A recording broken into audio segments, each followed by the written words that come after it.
Good morning everyone, welcome to new another mini blog.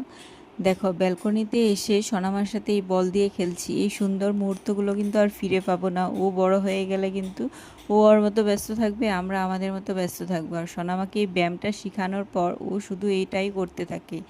চলে এলাম হলো 6 নম্বর কলোনি, মানে আমাদের পাণ্ডুর এই বাড়িতে।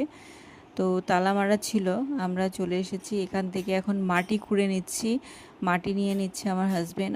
আর হলো ফুলের ডাল নেব। তো ফুল গাছটা লাগিয়েছিলাম সেই বিয়ের পর এসে। তো এখন দেখো গাছটা মানে অনেক ফুল ফুটেছে গাছটাতে। তারপর কিছুদিন আগে মানে কয়েক মাস আগে ছাটানো হয়েছে, তারপর এখন নতুন পাতা গজিয়ে আবার ফুলও ফুটে আছে।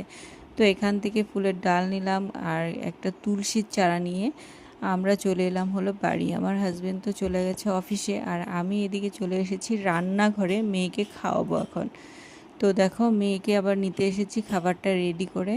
ও এই ব্যালকনিটাতে এসে এখানে খুটখুট করছে প্রেশার কুকারটা নিয়ে।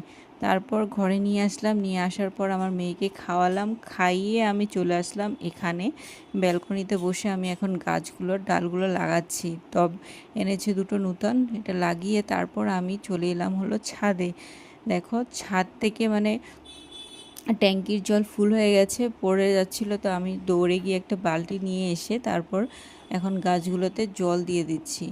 আর ছাদে কাপড়ও মেলেছি, স্নান টান করে কাপড় ধুয়ে।